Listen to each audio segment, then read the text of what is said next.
Are we rolling? Hi! How are you going today? It is so good to see you. It is amazing to see you. How are you all going today? It is so good for you all to join me.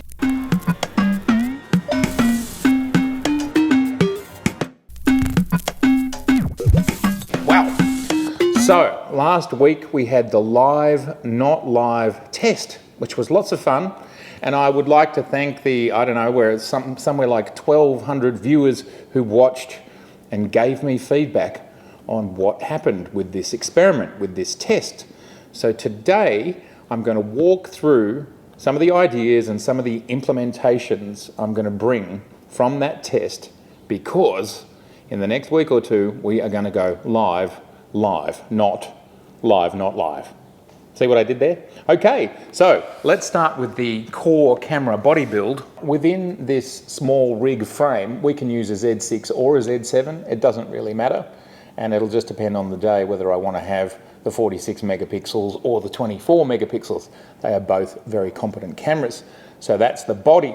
We have the lens. Last time I went with the 50mm. Depending on what location I end up choosing to go to, will determine the lens for next time. But I will use a prime because I find them fun. The 35mm, the 50mm and the 85mm are all much the same sort of size. So it's all going to end up looking pretty much like this.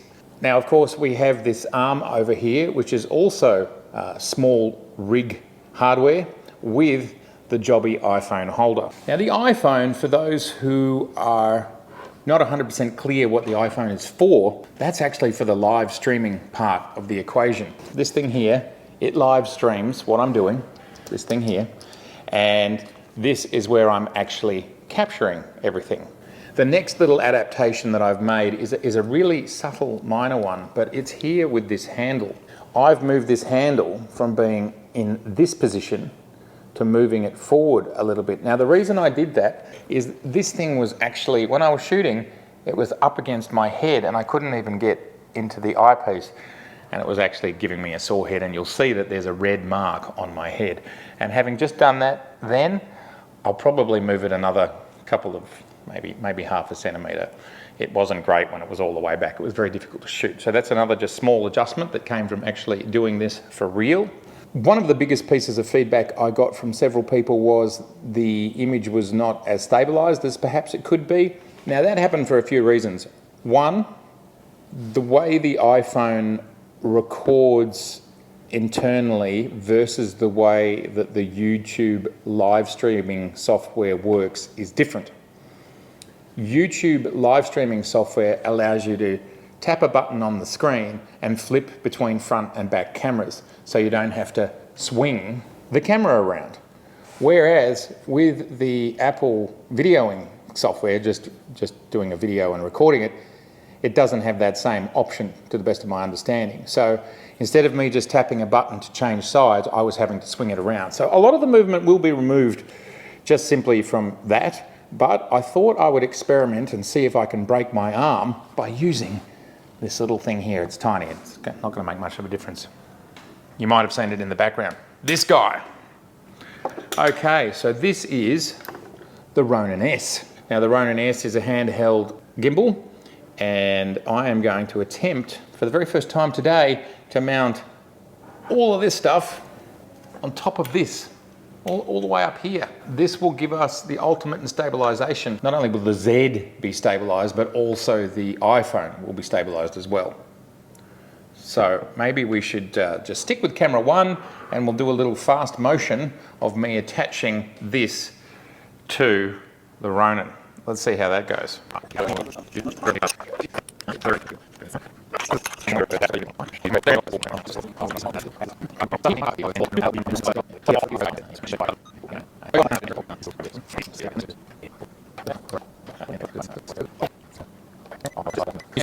Well, viewers, that was a little bit traumatic. We've gone through a few iterations of the build. So the Ronin S requires a perfect amount of balance, and ultimately what you're seeing up here is too high, and I'm going to try and bring the center of gravity down a little bit, which will help this work better. It's working, it's holding together, but I would like to put the Ronin S's motors under less pressure. So I will get something that puts this phone in the hot shoe directly of the camera.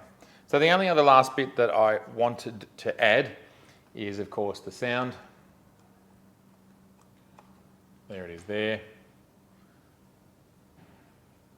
So this is the rig that we've put together. There was a little bit of rejigging of the rig we had to do. We're going to have to remove the handle because it's just simply too much weight, and the center of gravity is getting too high here on the Ronin S. Putting it on the hot shoe will make it a lot lower.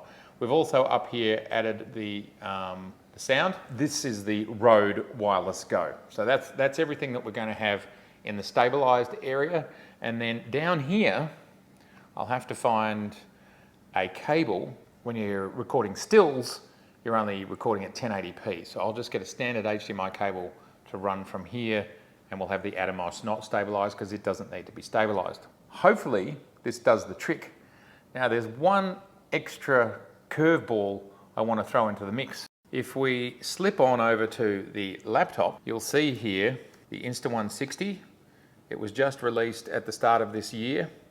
And this is actually a 360 camera. Why am I thinking about a 360 camera? So part of what I thought could be interesting and really exciting, and this blows my mind, and if it works, if we can do it, I think it'll be super duper exciting.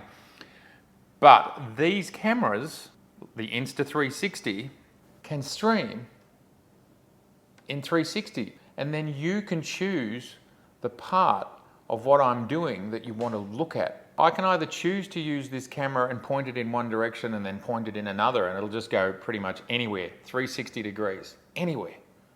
Or if the bandwidth is there, and if it's possible, and I think it is possible, I can stream the whole 360-degree picture live, and then you can choose to look at whichever part of whatever I'm doing. So you can be looking forward at the scene, you can be looking back at me to see what I'm doing with my hands, etc. And that is my goal for maybe 2 or 3 or 4 videos from now, to actually try and live stream in VR. You don't need the goggles.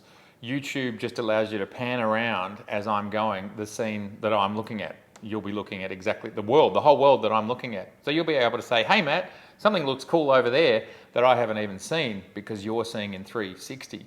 You can see my left, my right, my back, above me, the whole thing. The Insta360, it's only just been released. The live streaming software isn't out yet. The 360R allows us to plug this sort of microphone in, and so we'll get much more higher quality sound streamed live. And I think that's the way to go. But their streaming software hasn't been released. Insta360 make other cameras. They've been doing this for a few years now, and they are live streaming and it all works. But it would seem, I've done a lot of research, it would seem none of them actually allow you to plug a microphone in. So that's why I'm hanging for this one. We're hanging for that update. Could be a couple of months. That's the idea. The iPhone will be replaced with a 3D camera. We'll go live. You'll be able to choose what you're looking at. I'll do my thing. I'll also do the shooting. We'll also record to the Atomos.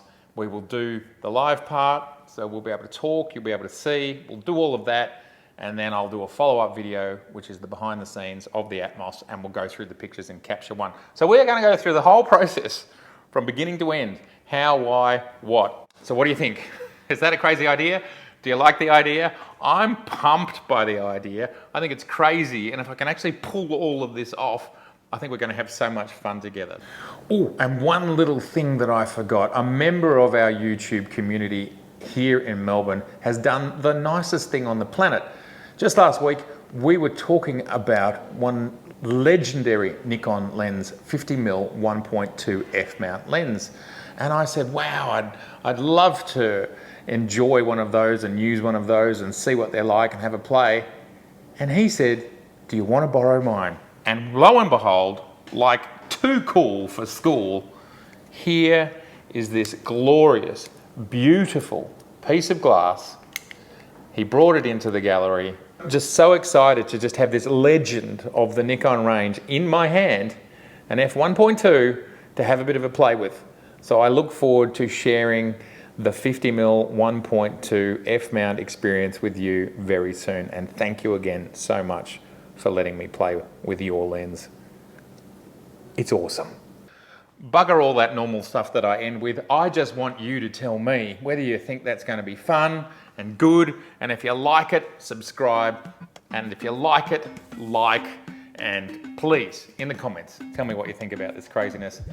It's been so good to see you. This is going to be awesome. All right, I'll see you soon.